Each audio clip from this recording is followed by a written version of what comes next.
Priyanka Rao. Bulletin की शुरुआत बड़ी खबर के साथ करेंगे। हिजाब पर लगातार हंगामा जारी है। बाल मुकुंदाचार्य के बयान पर सियासत तेज होती चली जा रही है। सदन में मुकुंदाचार्य के बयान पर जमकर हंगामा हुआ। रफीक खान ने सीएम से हस्तक्षेप की मांग कर डाली है। किरोड़ी लाल मीणा ने बयान का समर्थन किया है। जयपुर के सुभाष चौक पर छात्राओं का जमकर प्रदर्शन भी दिखाई दे रहा है। सैकड़ों मुस्लिम छात्रों ने इसे लेकर जमकर हंगामा भी किया। तो बाल मुकुंदाचार्य ने जो बयान दिया है, अब उस पर सियासत तेज होती हुई नजर आ रही है, जहां पर कुछ लोग उनके बयान का समर्थन कर रहे हैं। जहां पर किरोड़ी लाल मीणा जो कि कैबिनेट मंत्री, उन्होंने भी बयान पर समर्थन देते हुए कहा है कि इसे लेकर मुख्यमंत्री से भी बात करेंगे। तो वहीं दूसरी ओर जमकर हंगामा जारी है।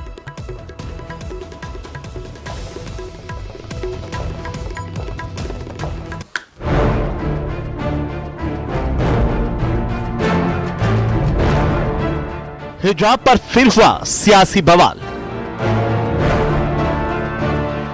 जयपुर में दिखा छात्राओं का उबाल। बवाल पर बोले मंत्री किरोड़ी लाल। गुलामी की निशानी से मोह का क्या मतलब?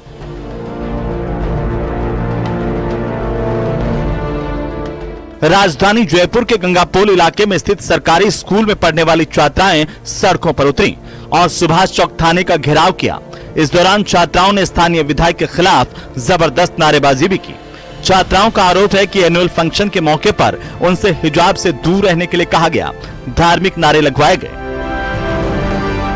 जब मुगल आक्रांत यहाँ आए, उन्होंने ये प्रथा हमारे देश में चलाई। इन मुसलमानों को दिया ना तो हिंदुस्तानी हमारे ही है। तो ये बुर्का और ये हिजाब जो है हमारे देश में किसी प्रकार से, जब मुसलमान देश में स्वीकार्य नहीं है तो यहाँ स्वीकार्य नहीं होना चाहिए। और जो भी इसकी मांग उठा रहे हैं, मैं उसको उचित मानता हूं। माहौल को भांपकर पुलिस प्रशासन के आला अधिकारी भी मौके पर पहुंच गए और हालात को संभाला। मामले पर विधायक बाल मुकुंदाचार्य का तर्क था कि कल को हमारे बच्चे भी लहंगा चुन्नी या अलग अलग कलरफुल ड्रेस कोड में आएंगे तो कैसे चलेगा। कृषि मंत्री ने हिजाब को गुलामी की निशानी बताया। स्कूल के स्टूडेंट हुआ क्या था?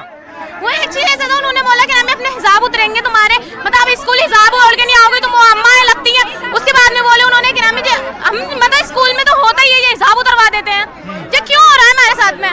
हिजाब पर आवाज क्यों हो रहा है? जी चलते रहिए।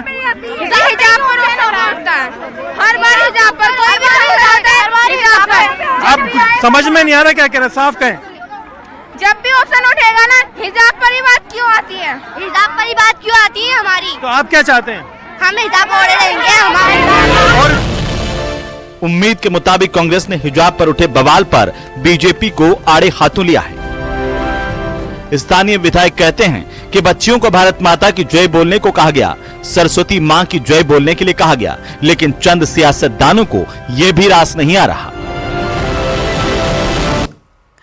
तो वहीं हिजाब विवाद पर कांग्रेस के विधायकों ने बीजेपी को निशाने पर लिया है। संविधान की सुरक्षा के लिए छात्राएं सड़कों पर उतरी, ऐसे बयान सामने आ रहे हैं। सुनिए। जयपुर के इतिहास में पहली बार ऐसा हुआ जब कोई स्कूल की बच्चियां संविधान की सुरक्षा के लिए सड़कों के ऊपर आई। गणतंत्र दिवस के दिन एक माननीय विधायक जाते हैं, ऐसा एग्जाम्पल पहले कभी नहीं हुआ, और बच्चियों को हिजाब के लिए टोकते हैं, उनके ऊपर कटाक्ष करते हैं, अलग अलग तरह के नारे लगवाते हैं। स्कूल शिक्षा में कभी ऐसा नहीं हुआ। और पूरे जयपुर के अंदर राजस्थान की ये परंपरा रही है, स्कूल में विधायक को इनवाइट किया जाता है, गणतंत्र दिवस में प्रेजेंटेशन होते हैं, किसी स्टूडेंट को इनाम दिया जाता है, किसी का कल्चरल प्रोग्राम होता है, उसमें आप जाकर के और जिस तरह की राजनीति करके जयपुर में संदेश देना चाहते हो, माहौल खराब करना चाहते हैं जयपुर के अंदर। पहली बार ऐसा हुआ कि जब जिस दिन संविधान लागू हुआ उसी दिन आपने संविधान को तार तार कर दिया। आज वो लड़कियां ये कार्रवाई चाहती है, पूरे 5-6 हजार लोगों की तादाद वहां इकट्ठी हो गई। महिलाएं और बच्चे अपने लिए इंसाफ की गुहार करने लगी। हम दोनों ने वहां जाके किसी तरह उनको समझा बुझा के घर भेजा। हमने कहा हम तुम्हारे लिए न्याय के लिए लड़ेंगे, तुम्हारे हक के लिए लड़ेंगे, संविधान के लिए लड़ेंगे। संविधान जिस दिन लागू हुआ उसी दिन आप इस तरह की हरकत करते हो। तो डिमांड लोगों की ये है, आम आदमी की डिमांड है कि ऐसे लोगों पे कार्रवाई हो, चाहे विधायक हो और चाहे आम आदमी हो। अगर इस तरह की राजनीति हो और इस तरह से कार्रवाई करे, किसी के ऊपर पर्सनल आक्षेप लगाए और किसी के धर्म की रक्षा नहीं कर सके। संविधान की पहली लाइन कहती है कि आपको अपने विचारों की, अपने धर्म की, अपने ड्रेस की स्वतंत्रता है। आपको संविधान हर चीज की आजादी देता है। आप आजादी खत्म करने के लिए पहुंचते हो, इस पे कार्रवाई होगी। हम पुरजोर कोशिश करेंगे कि जो उन्होंने डिमांड रखी है उस डिमांड की उनकी रिपोर्ट दर्ज की जाए और पुलिस उस पर संज्ञान लेके कार्रवाई करे, कानून अपना काम करे। मुख्यमंत्री से भी हस्तक्षेप चाहेंगे। सीता मैया ने कभी भी जिंदगी में, आप एक बात नोट करें, सीता मैया का किसी ने नाखून तक नहीं देखा आज तक। बता दे कोई किसी ने नाखून देखा? नाखून भी नहीं दिखा ना। ये कल्चर है, इसको कॉन्सेप्ट को समझने की जरूरत है कि हमारे देश में महिलाओं का सम्मान इस कदर करा जाता है कि वो अदब से रहें। और खबरों में आगे बढ़ेंगे। 4 दिन के अवकाश के बाद विधानसभा की कार्यवाही आज फिर से शुरू हो गई। कार्यवाही के दौरान विधानसभा में जबरदस्त हंगामा देखने को मिला। इस रिपोर्ट में देखिए।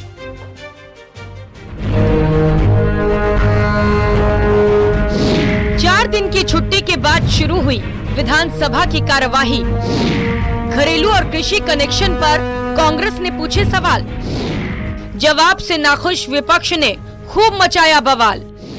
बिजली पर नेता प्रतिपक्ष ने दी बहस की चुनौती। बहस की चुनौती पर जमकर मचा बवाल। जो आपने पीपासर, इंदौर और राजपुरा पिपेरण के बारे में बताया, ये चकबंदी का कार्य, सर्वे रीसर्वे का कार्य कब तक वो पूरा होगा, किस कंपनी को ये कार्य दिया गया है और कब तक ये पूर्ण करेंगे, ये सब बताने कष्ट है। पर्ची वाला मुद्दा पीछा छोड़ने का नाम नहीं ले रहा। सोमवार को प्रश्नकाल में एक बार फिर कांग्रेस ने पर्ची को लेकर राजस्व मंत्री हेमंत मीना को जमकर घेर डाला। दरअसल प्रश्नकाल के दौरान कांग्रेस विधायक डूंगर राम गेदर ने चकबंदी और सर्वे का काम कर रही कंपनी का नाम पूछा। इस पर राजस्व मंत्री हेमंत मीना जवाब देने में अटक गए। उन्होंने पुराना ही जवाब पढ़कर सुना दिया, लेकिन वो कंपनी का नाम नहीं बता पा रहे थे। इस बीच राजस्व मंत्री के पास एक पर्ची भिजवाई गई, जिस पर कंपनी का नाम लिखा था। मंत्री ने कंपनी का नाम तो बता दिया, लेकिन इस पर्ची को लेकर नेता प्रतिपक्ष टीकाराम जूली ने बीजेपी को जमकर घेरा। उन्होंने कहा कि सदन में मंत्री को संसदीय कार्य मंत्री पर्ची भेजकर जवाब दिलवा रहे हैं। अध्यक्ष महोदय, जो उत्तर आपने पहले दिया था उसी को दोबारा पढ़ रही है। कारण यही है ना, उसी को दोबारा पढ़ रहे हैं। आपने जो सेम वही को वो लाइन आपने दोबारा पढ़ दी, तो वो तो बता दिया आपने एक बार। मैं ये पूछ रहा हूँ कि कौन सी कंपनी सर्वे रीसर्वे का काम कर रही है और ये काम कब तक पूरा होगा? ये कंपनी का नाम और समय सीमा पूछ रहे हैं। वाकपोस्ट कंपनी द्वारा इसका कार्य किया जा रहा है। माननीय सदस्य और अध्यक्ष जी, ये बड़ी विडंबना है। एक संसदीय कार्य मंत्री खुद जा रहे हैं, वहां से पर्ची लेके आके मंत्री को दे रहे हैं। मंत्री सक्षम नहीं है क्या जवाब देने में? मंत्री सक्षम नहीं है क्या जवाब देने में? संसदीय कार्य मंत्री जाके पर्ची लाके दे रहे हैं वहां से अधिकारियों से। हद हो गई, हद हो गई, कुछ तो कहिए इनको। पर्वतसर से कांग्रेस के विधायक रामनिवास गावड़िया ने बिजली आपूर्ति को लेकर सवाल किया। हम लोग बिजली उपलब्ध करवाएंगे, लेकिन आज काश्तकार को बिजली की समस्या का जो समाधान है वो कहीं हो नहीं रहा।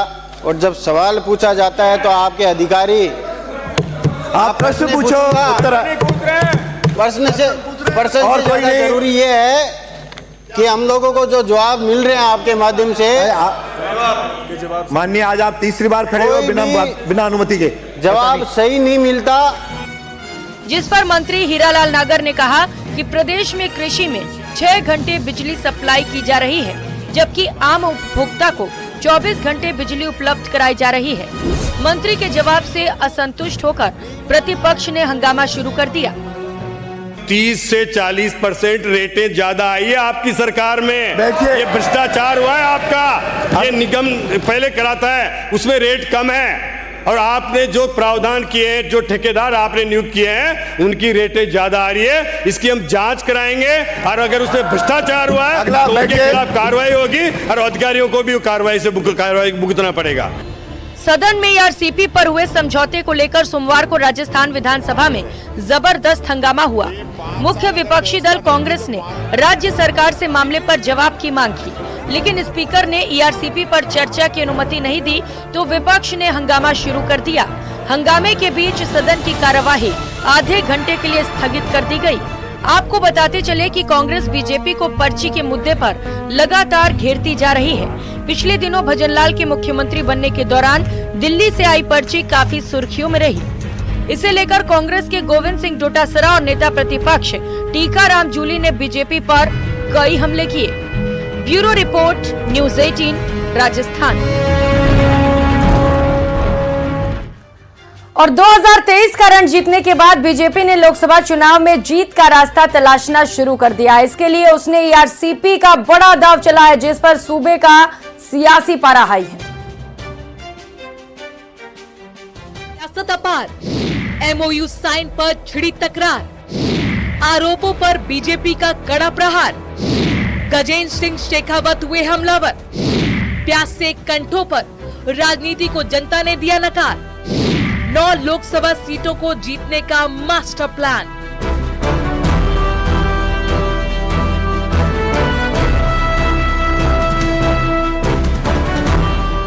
पूर्वी राजस्थान की लाइफलाइन कही जाने वाली ईआरसीपी योजना को लेकर दिल्ली में रविवार को एमओयू साइन हो गया। बीजेपी सरकार बनने के साथ ही इस महत्वाकांक्षी प्रोजेक्ट को जैसे ही गति मिली, सूबे में सियासी पारा गर्म हो गया। कांग्रेस ने इस एमओयू पर सवाल उठाते हुए कहा कि आधी अधूरी योजना के साथ चुनाव लाभ लेने की कोशिश हो रही है। बीजेपी ये चाहती है कि ईआरसीपी के नाम पे हमें वोट मिल जाए। आपने पिछली 2 बार 25-25 सांसद यहाँ से जीत के गए, उन लोगों ने क्या काम किया है राजस्थान के लिए, जनता उसका भी जवाब आपसे मांगेगी। अभी तो समझौते की शर्तें बाहर आएंगी, तब सारी चीजें पता चलेगी। अभी तो सिर्फ और सिर्फ बधाइयां लेने का काम चल रहा है, मिठाई खिला रहे एक दूसरे को। जनता को अभी पता चलेगा कि क्या योजना है, किस प्रकार से कितना पानी हमें, कितना पानी उन्हें, कितने बांध भरेंगे, कितनी सिंचाई होगी, कितनी जगह पीने का पानी आएगा, ये सब अभी पता चलेगा। और कब तक ये सारा काम पूरा होगा। नेता प्रतिपक्ष टीकाराम जूली ने कहा कि बीजेपी ईआरसीपी को पॉलिटिकल मुद्दा बनाने की कोशिश कर रही है। ये योजना पूर्ववर्ती वसुंधरा सरकार की थी, लेकिन अशोक गहलोत सरकार ने इस योजना को आगे बढ़ाया। मैं धन्यवाद देना चाहूंगा गहलोत सरकार को, हमारी पूर्ववर्ती कांग्रेस सरकार को, जिसने इस योजना को अपने हाथ के अंदर लिया और ये कहा कि भारत सरकार अगर इसमें मदद नहीं करती है, राष्ट्रीय परियोजना घोषित नहीं करती है, तो राजस्थान सरकार इसको पूरा करेगी। और उन्होंने दृढ़ इच्छा शक्ति दिखाते हुए इस योजना को शुरू किया। स्वाभाविक रूप से बीजेपी ने कांग्रेस के वार पर कड़ा पलटवार किया। केंद्रीय मंत्री गजेंद्र सिंह शेखावत ने कहा कि ईआरसीपी पर राजनीति कर पूर्व मुख्यमंत्री ने जनता के साथ जो पाप किया, उसी की वजह से उन्हें सत्ता से बाहर होना पड़ा। ने चुनाव के समय में भी कहा था कि अशोक गहलोत साहब जिस तरह से प्यासे कंठों पर राजनीति कर रहे हैं और जिस तरह से सूखी हुई धरती और किसान की अपेक्षाओं के ऊपर अब राजनीति कर रहे हैं, अपनी राजनीतिक महत्वाकांक्षाओं को पूरा करने के लिए उसको एक चारे के रूप में, गोटी के रूप में उपयोग कर रहे हैं, ये पाप है और इस पाप का दंश उनको निश्चित रूप से भोगना पड़ेगा। जनता ने उनको पाप की सजा दी। ऊर्जा मंत्री हीरालाल नागर और कृषि मंत्री किरोड़ीलाल मीणा ने एक स्वर से इसे ऐतिहासिक काम बताया। तो सरकार में बैठते ही प्रयास किया और इसके लिए हमारे प्रधानमंत्री जी से लेकर मुख्यमंत्री तक, जल शक्ति मंत्री, सब लोग तत्पर हैं कि कैसे ईआरसीपी को धरातल पर उतारा जाए। और उसका नमूना आपने देखा है कि मध्य प्रदेश से मुख्यमंत्री खुद राजस्थान आ रहे हैं, यहाँ आकर के उसकी कितनी अहमियत है और वो हमारे मुख्यमंत्री जी से मिल रहे हैं और साथ जाकर के और दिल्ली में एमओयू कर रहे हैं। बहुत बड़ा काम, कल ये ऐतिहासिक दिन है जो ये ईआरसीपी पर एमओयू हुआ है। मोदी जी और डबल इंजन की सरकार का ये चमत्कार आपको मिल गया कि 13 जनों की लाइफलाइन मोदी जी ने स्वीकृत कर दी। आपने भी सपना देखा था कि मेरे जीते जी पानी आ जाए। मैंने तो देख तो रखा था, तो इसलिए मोदी जी ने सपना साकार किया है हमारे किसानों का, हमारे इलाके का। हम बहुत आभार प्रदर्शन करना चाहते हैं प्रधानमंत्री जी का। आपको बताते चले कि बीजेपी ने विधानसभा चुनाव में सरकार बनने पर ईआरसीपी को लेकर जल्द काम करने का वादा किया था। इसलिए लोकसभा चुनाव में जीत की राह पक्की करने के लिए प्रदेश में ईआरसीपी का बड़ा दांव खेला। राज्य में ईआरसीपी का क्षेत्र 13 जिलों में आता है। विधानसभा चुनाव में तमाम कोशिशों के बावजूद कांग्रेस पूर्वी राजस्थान में उम्मीद के मुताबिक सफलता हासिल नहीं कर पाई थी। Bureau report, news 18 Rajasthan. तो ईआरसीपी पर सियासत जोरदार है। इस वक्त केंद्रीय जल शक्ति मंत्री गजेंद्र सिंह शेखावत ईआरसीपी को लेकर पीसी कर रहे हैं। सीधे लिए चलते हैं, सुनाते हैं। मात्र 4000 करोड़ रुपया खर्च करना पड़ेगा और 4000 करोड़ रुपया भी जो पानी दोनों को मिलने वाला उसके अनुरूप उनमें डिवाइड हो जाएगा। ऐसे में बहुत थोड़ा सा पैसा खर्च करके ही राजस्थान को इसके करोड़ों लोगों को 13 जिलों के करोड़ों लोगों को इस योजना का लाभ होने वाला है। इस बीच में राजस्थान की सरकार ने, जो पूर्ववर्ती सरकार थी अशोक गहलोत सरकार, उसने प्रोजेक्ट को सिरे न चढ़ता देख करके उसको एक बार राजनीति की महत्वाकांक्षाओं को पूरा करने के लिए उसमें एक नया शगुफा छोड़ा। भारत सरकार की ही, मेरे ही मंत्रालय के वैपकॉस से एक और नया डिजाइन डीपीआर बनाया, जिसमें उन्होंने पेयजल के नाम पर नवनेरा ईसरदा गालवा लिंक बनाने की बात की और उससे 75% डिपेंडेबिलिटी पर बनाने पर मात्र 525 एमसीएम पानी राजस्थान को उस लिंक के माध्यम से मिल रहा था। आनंद फानन में उसको स्वीकृत किया, ईआरसीपी अथॉरिटी गठित की, जमीनें इरिगेशन डिपार्टमेंट की बेच करके और पैसा इकट्ठा किया और टेंडर करके वो 525 एमसीएम पानी लाने की योजना को बाकी बात की, जिससे केवल जयपुर शहर, अजमेर और टोंक, इन 3 ही जिलों को पीने का पानी मिलने वाला था। शेष 10 जिले अलवर, सवाई माधोपुर, दौसा, करौली, बूंदी, इनमें से किसी भी जिले को एक बूंद भी पीने का पानी उसके माध्यम से न पीने का पानी मिल रहा था और सिंचाई का पानी का तो प्रश्न ही नहीं था। मुझे अत्यंत प्रसन्नता है कि माननीय प्रधानमंत्री जी के आशीर्वाद से, उनके मार्गदर्शन में हम इन 13 जिलों के लिए ये बहुप्रतीक्षित योजना, जो इन 13 जिले राजस्थान के और 13 जिले मध्य प्रदेश के, इन दोनों के तकदीर और तस्वीर को बदलने वाली होगी।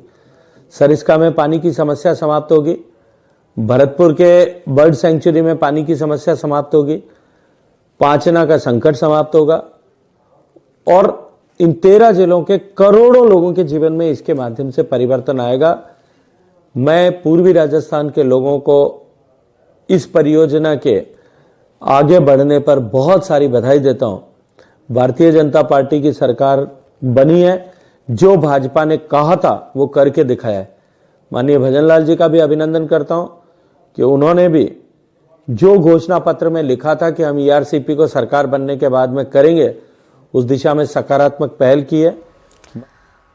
तो एक और ईआरसीपी पर सियासत तेज है, तो वहीं हिजाब को लेकर भी जमकर बवाल मचा हुआ है। जयपुर से बड़ी खबर सामने आ रही है, हिजाब पर बवाल मामले से जुड़ी है बड़ी खबर और अपडेट आपको बताते चले। शिक्षा मंत्री मदन दिलावर ने रिपोर्ट तलब की है। माध्यमिक शिक्षा बोर्ड से कल दोपहर तक रिपोर्ट मांगी गई है।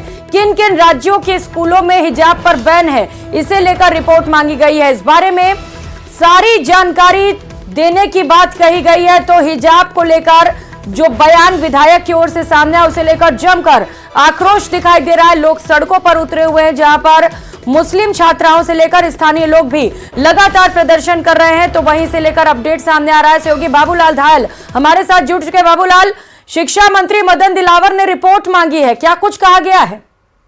जी बिल्कुल, आज जैसे ही इस मामले की गूंज विधानसभा में सुनाई पड़ी, तो उसके बाद में शिक्षा मंत्री मदन दिलावर ने माध्यमिक शिक्षा बोर्ड के जो बड़े अफसर हैं उनको फोन किया और कहा कि किन किन राज्यों में हिजाब पर बैन है, क्या स्थिति है और कहां पर इसे लेकर के क्या क्या फैसले लिए गए हैं, इसकी रिपोर्ट कल दोपहर तक आप मुझे भिजवाएं। तो सरकार जो लग यही रहा है कि हिजाब पर प्रतिबंध लगाने की तैयारी कर रही है। इसके लिए पूरी जानकारी जुटाई जा रही है, पूरा फीडबैक लिया जा रहा है, ताकि इस पर सरकार बैकफुट पर ना आए। तो पूरी तैयारी करने के बाद ही आगे इस दिशा में आगे बढ़ेगी सरकार। और क्योंकि इस पर सदन से लेकर के सड़क पर अभी जो है विवाद बढ़ता जा रहा है, तो ऐसी सूरत में आज किरोड़ीलाल मीणा है, उन्होंने भी कहा कि हिजाब पर बैन लगना चाहिए। जो मुस्लिम महिलाएं हैं, जो मुस्लिम लड़कियां हैं, उनको भी आजादी के साथ जीने का हक है और हिजाब जो है एक तरह से उनकी प्रगति में बाधक है। तो सरकार एक राह होती हुई दिख रही है। सरकार के तमाम विधायक जो हैं यही चाहते हैं। फिलहाल तो विधानसभा में जितने भी बयान सामने आ रहे हैं वो यही इशारा कर रहे हैं कि आने वाले महीनों में सरकार हिजाब पर राजस्थान में स्कूलों में कम से कम बैन लगाती हुई दिख रही है और इसके लिए जल्द फैसला लिया जाएगा। लेकिन उससे पहले तमाम अध्ययन पूरा करना चाहती है, तमाम रिपोर्टों का हवाला देकर ये बड़ा फैसला सरकार ले सकती है। बिल्कुल बाबूलाल, यानी कि ये माना जाए कि जल्द ही हिजाब को लेकर बड़ा फैसला सरकार की ओर से लिया जा सकता है। बने रहिए बाबूलाल हमारे साथ। इस बीच एक और बड़ी खबर सामने आ रही है। जयपुर से मिल रही बड़ी खबर का रुख करेंगे। फरवरी के दूसरे सप्ताह में तबादलों से बैन हटा दिया जाएगा। सरकार जरूरी तबादलों में व्यस्त रहेगी। सभी मंत्री तबादलों की तैयारी में जुट चुके हैं। विधायकों की डिजायर को तरजीह दी जाएगी। हर महकमे में बड़े स्तर पर ट्रांसफर किए जाएंगे। पदोन्नत अफसर और कर्मचारियों को नई पोस्टिंग दी जाएगी। बाबूलाल लगातार हमारे साथ जुड़े हुए हैं। बाबूलाल, बड़ी राहत की खबर सभी अफसर्स के लिए और कर्मचारियों के लिए। और क्योंकि सरकार के ऊपर दबाव भी है, सरकार आए हुए इतने दिन हो गए हैं और तबादले हो नहीं पाए हैं। कांग्रेस राज के आखिरी दिनों में जो तबादले हुए थे वहीं पर अफसर जमे हुए हैं, तो विधायक जो हैं बीजेपी के, उनके ऊपर एक अतिरिक्त दबाव है और वो यही कह रहे हैं कि कांग्रेस के चहेते जो विधायक और मंत्री थे उस राज में वो हमारा कहना नहीं मान है, इसलिए उनको हटाया जाना जरूरी है। तो सरकार पर, मंत्रियों पर लगातार उनकी ओर से दबाव बनाया जा रहा है और अब माना यही जा रहा है कि फरवरी के दूसरे सप्ताह में 8 तारीख के बाद यानी कि तबादलों पर से प्रतिबंध हटाया जाएगा और जो जरूरी तबादले हैं वो सप्ताह भर में किए जाएंगे। इसके लिए अभी से डिजायरें जो है मंत्रियों के पास पहुंचने लगी हैं और मंत्री जो हैं वो जरूरी जो तबादले होंगे उनको करने की कोशिश करेंगे। जो प्रमोशन हो गए हैं जिन अधिकारियों और कर्मचारियों को, उनको भी नई जगह पर पोस्टिंग दी जाएगी। तो फरवरी का जो महीना है वो बहुत महत्वपूर्ण है। सरकार चाहती है कि जो भी अधिकारी कर्मचारी अब लगे उनको लंबे समय तक काम करने का मौका दिया जाए ताकि वो परफॉर्म कर सके और सरकार की जो योजनाएं हैं, सरकार की जो फ्लैक्स स्कीम्स आने वाली हैं उनको धरातल पर लागू करें और लोकसभा चुनाव तक सरकार की गुड गवर्नेंस का मैसेज जो है वो आम जनता तक पहुंचे। तो इसके लिए अभी से तैयारियां शुरू हो रही है और फरवरी के दूसरे सप्ताह में तबादलों पर से प्रतिबंध हटाने की तैयारी है। बिल्कुल, क्योंकि मंत्री तैयारी में भी जुट चुके हैं और कहा जा रहा है कि विधायकों के डिजायर को भी तरजीह दी जाएगी। बाबूलाल जी बिल्कुल, क्योंकि विधायकों की ही सबसे बड़ी मांग यही है कि वो यही कह रहे हैं कि अगर अफसर हमारे इलाके में कांग्रेस राज के लगे हुए जमे रहेंगे तो फिर हमारे लोगों के काम नहीं होंगे और इसका मैसेज ठीक नहीं जाएगा। तो कोई भी पार्टी जब सत्ता में होती है तो मैसेज की पॉलिटिक्स वो जरूर करती है और अब जब सरकार बन गई है, सारी चीजें सेटल हो गई हैं, मंत्री बन गए हैं, तो अब सरकार थोड़ी जैसे फुर्सत मिलेगी विधानसभा के सत्र के बाद में फिर तबादले होना तय है। बिल्कुल बाबूलाल, तबादले होना तय है, काम भी शुरू कर दिया गया है। बहुत शुक्रिया आपका तमाम जानकारियों के लिए।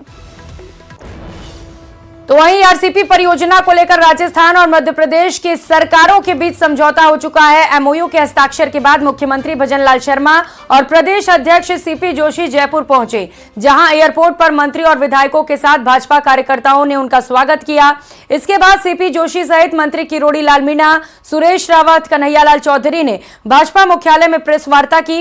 इस दौरान कृषि मंत्री किरोड़ी लाल मीणा ने कहा कि मुख्यमंत्री भजनलाल शर्मा प्रदेश के लिए भगीरथ बनकर आए हैं। प्रदेश अध्यक्ष सीपी जोशी ने कहा कि राजस्थान वर्षों से जिस ईआरसीपी योजना का इंतजार कर रहा था वो घड़ियां खत्म हो गईं। मोदी की गारंटी को हमने पूरा किया। इस परियोजना से राजस्थान के 13 जिले, 83 विधानसभा और 40% आबादी को फायदा पहुंचेगा।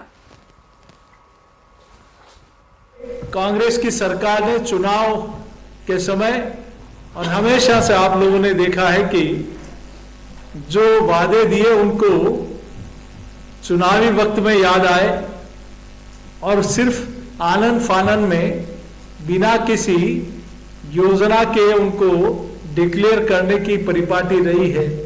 लेकिन भारतीय जनता पार्टी ने अपने संकल्प पत्र में स्पष्ट कहा कि डबल इंजन की सरकार बनते ही हमारी प्राथमिकताओं में ईआरसीपी योजना होगी। और विशेषकर प्रधानमंत्री जी को और गजेंद्र सिंह जी को कि इसका कुछ ही समय में इस ईआरसीपी को मूर्त रूप दे दिया और राष्ट्रीय परियोजना घोषित हो गया। आप जानते हैं कि इसको इसलिए राष्ट्रीय परियोजना घोषित हुआ कि इसमें 2 स्टेट इन्वॉल्व हो गए। तो वहीं कैबिनेट मंत्री किरोड़ी लाल मीणा ने एक बार फिर से कांग्रेस पर निशाना साधा। मीणा ने कहा कि लोकसभा चुनाव में बीजेपी की आंधी चलेगी। कांग्रेस ने हमेशा देश को लूटने का काम किया है। सुनिए क्या कुछ कहा। आपस में लड़ेंगे, फुटबॉल होगी जो हो रहा है, और एनडीए के साथ नीतीश आ गया तो एनडीए की तो आंधी चलने वाली है। 2024 में मोदी जी फिर प्रचंड बहुमत से सत्ता में आएंगे। सर आपके अब वो तो वो जाने, लेकिन वो न्याय काय का मांग रहे हैं। उन्होंने तो अपने 50 साल के राजनीतिक जीवन में अन्याय ही अन्याय किया है। और अब बात नई सरकार के बड़े फैसले की। प्रदेश की नई सरकार में नए नए फैसले किए जा रहे हैं। 15 फरवरी से स्कूलों में जहां सूर्य नमस्कार होगा, तो वहीं अब शिक्षा और पंचायती राज विभाग में सिर्फ स्वदेशी सामान की ही खरीदारी होगी। इस रिपोर्ट में देखिए।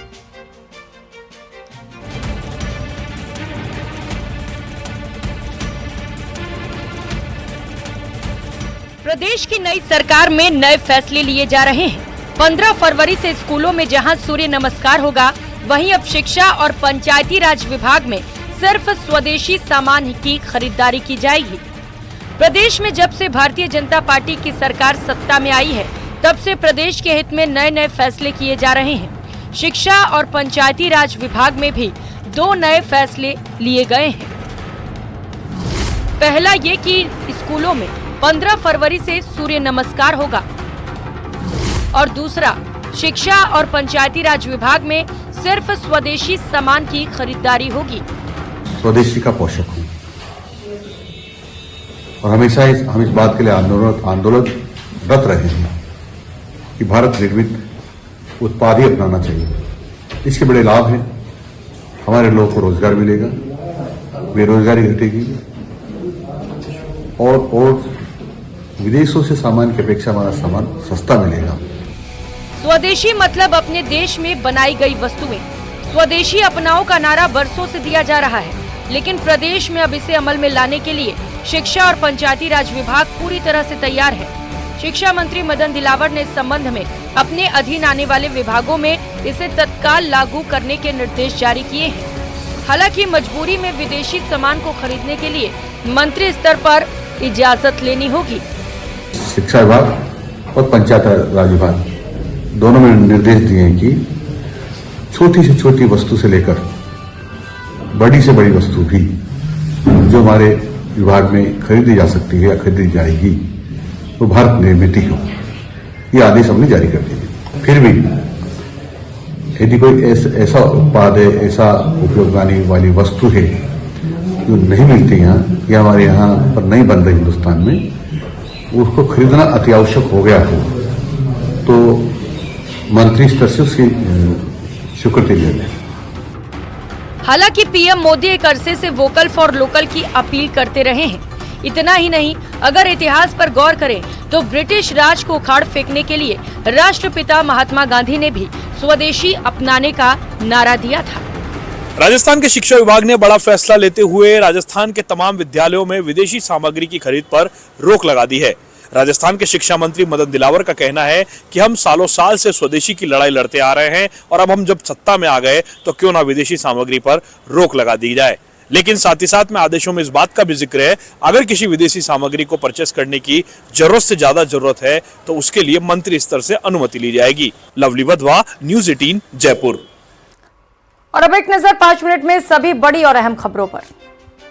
जयपुर में हिजाब पर हंगामा, बाल मुकुंदाचार्य के बयान के विरोध में मुस्लिम छात्राएं ओर से है। विधायक मुकेश भाकर की सुरक्षा बढ़ा दी गई है। मुकेश भाकर के घर पर भी क्यूआरटी जवान तैनात किए गए। आधुनिक हथियारों के साथ क्यूआरटी जवानों की तैनाती की गई है। लाडनों के साथ साथ जयपुर में भी सुरक्षा बढ़ा दी गई है। 2 गनमैन पहले से ही भाकर की सुरक्षा में तैनात हैं और अब घर और जयपुर में भी 6 और पुलिसकर्मी तैनात किए गए हैं। मुकेश भाकर को खतरे को लेकर इनपुट मिला है। पुलिस इंटेलिजेंस को यह इनपुट मिला है। हनुमान बेनीवाल की तरह ही भाकर को भी जान का खतरा बताया जा रहा है और इसी को लेकर क्यूआरटी के जवान उनके घर पर तैनात किए गए हैं।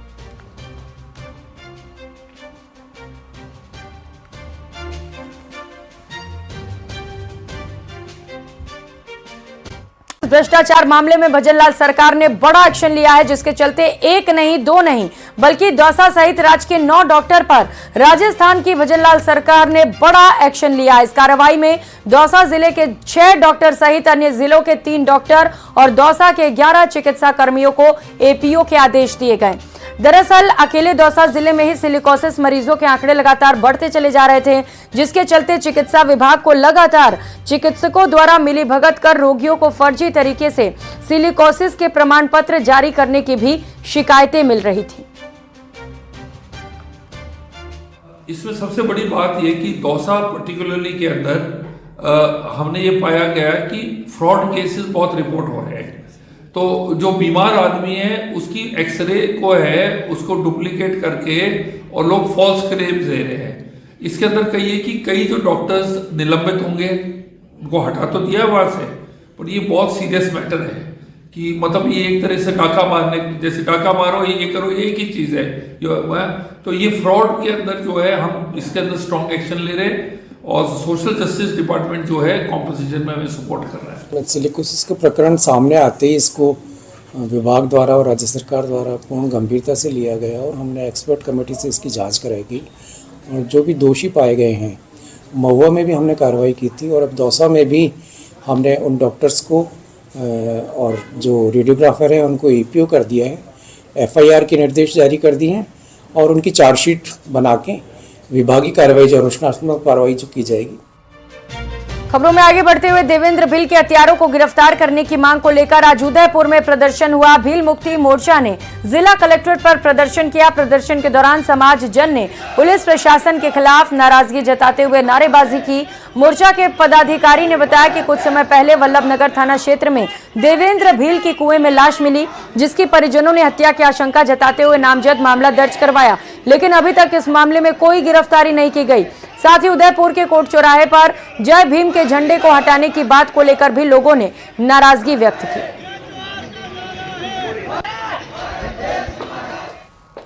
तमाम मीडिया बंधु को मेरा हार्दिक आभार, जोहार।